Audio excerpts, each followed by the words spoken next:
وما آتاكم الرسول فخذوه وما نهاكم عنه فانتهوا واتقوا الله إن الله شديد العقاب۔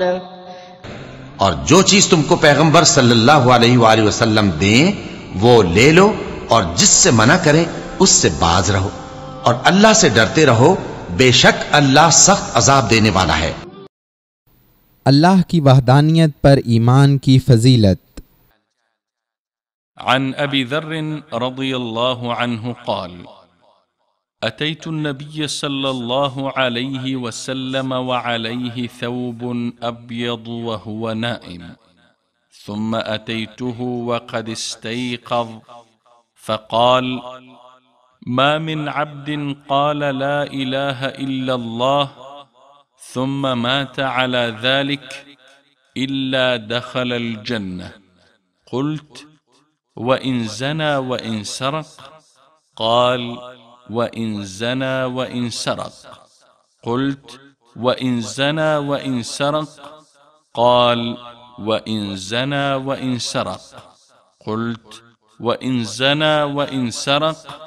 قال وإن زنى وإن سرق على رغم أنف أبي ذر، وكان أبو ذر إذا حدث بهذا قال وَإِن رَغِمَ أَنْفَ أَبِي ذر۔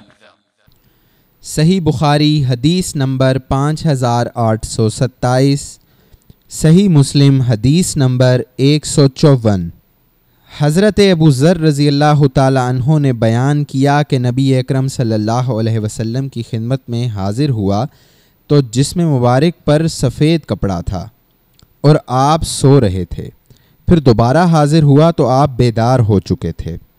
پھر آپ نے فرمایا جس بندے نے بھی کلمہ لا الہ الا اللہ اللہ کے سوا کوئی معبود نہیں کو مان لیا اور پھر اسی پر وہ مرا تو جنت میں جائے گا۔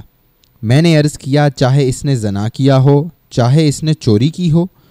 آپ صلی اللہ علیہ وسلم نے فرمایا کہ چاہے اس نے زنا کیا ہو چاہے اس نے چوری کی ہو۔ میں نے پھر عرض کیا چاہے اس نے زنا کیا ہو چاہے اس نے چوری کی ہو؟ فرمایا چاہے اس نے زنا کیا ہو چاہے اس نے چوری کی ہو۔ میں نے حیرت کی وجہ سے پھر عرض کیا چاہے اس نے زنا کیا ہو یا اس نے چوری کی ہو؟ حضرت صلی اللہ علیہ وسلم نے فرمایا چاہے اس نے زنا کیا ہو چاہے اس نے چوری کی ہو۔ حضرت ابو ذر رضی اللہ تعالیٰ عنہ بعد میں جب بھی یہ حدیث بیان کرتے تو حضرت صلی اللہ علیہ وسلم کے الفاظ اگرچہ ابو ذر کی ناک خاک آلودہ ہو ضرور بیان کرتے۔ اسلام اور مسلمانوں سے بغاوت کی سزا۔ عن ابی موسیٰ رضی اللہ تعالی عنہ عن النبی صلی اللہ علیہ وسلم قال من حمل علینا السلاح فلیس منا۔ صحیح بخاری حدیث نمبر 6874، صحیح مسلم حدیث نمبر 163۔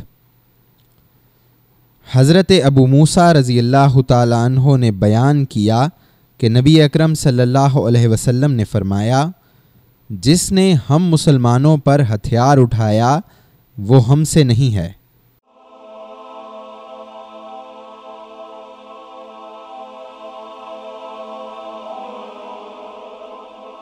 ایمان کی کرن، ہدایت کی شمع، وصال اردو۔